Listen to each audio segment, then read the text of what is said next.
Assalamu alaikum wa rahmatullah. My brothers and sisters, I wanted to share something that happened with me personally. Not too long ago, I went to visit a friend of mine whose mother was dying of cancer. She had been battling cancer for about 5 years, and news came to me that she was on her last days. So I went to visit the brother, and as I sat down with him, he was explaining to me that his mother is going through that state of sakarat al-maut, conscious and unconscious, and that the cancer was really starting to spread all over. So as I sat with this friend of mine and we were talking, his eyes teared up. So I assumed that because his mother's dying, and so I tried to comfort him, and I said to him, look, this is natural in life. And he said to me, I'm not crying because she's leaving. And of course I am upset, but that's not why I'm crying. I said, then why are you upset? He said, I'm upset because all my life, I've never thanked my mother for what she's done.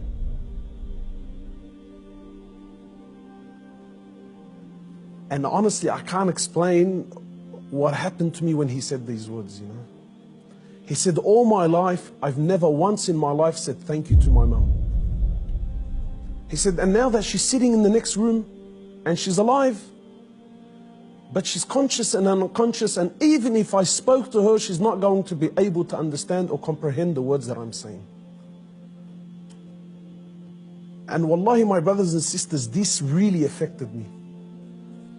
That all his life, all of our lives, for those of us who are fortunate enough that their mothers are still around, my mum has been there all my life, never failed me once, and never once have I ever come to her and just said thank you. And not one of those thank yous with some flowers, and that's a good thank you, but those really deep thank yous. That thank you that if she left me now, I've told her and I thanked her from the depths of my heart. Wallahi, my brothers and sisters, I haven't been able to forget this. That when was the last time you thanked your mother? When was the last time you showed your mother genuine appreciation for everything that she's ever done? Or are we going to be like those, or are we going to be of those who, when our mothers leave us permanently, then we will sit back and remember and start to regret that I didn't take advantage of the opportunity when I had it. My brothers, in many places around the world, they celebrate this thing called Mother's Day. And it breaks my heart because in Islam, in truth, Mother's Day is every day. We don't single out one day of the year to say, oh, Mum, look, I remembered you today. But rather, we're ordered by Allah and His Prophet, more or less, to remember our mothers on a daily basis. A man came to the Prophet of Allah and he says to him, O Prophet of Allah, and many of us get this hadith wrong.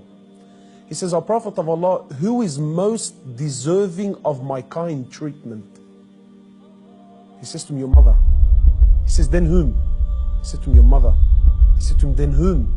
He said to him, your mother. He said, then whom? He said, then your father. Many of us, we interpret this to be love, that my mother is most deserving of my love. No. The person that is most deserving of your kind treatment, of your money, of your health, of everything that you possess, the person that is most deserving of this more than anyone, above all, is your mother, then your mother, then your mother, and then your father. My brothers and sisters, in short, many of us, we still have our mothers. Wallahi, do not be of the losers who wait until our mothers leave us permanently, only then to wish and to regret and say, I wish I can go back and thank my mother. If your mother is still around, run. By Allah, run to her and thank her for everything that she's done. We ask Allah subhanahu wa ta'ala to make us of those who have the best relationship with their mothers, and we ask Allah subhanahu wa ta'ala to give them Jannah.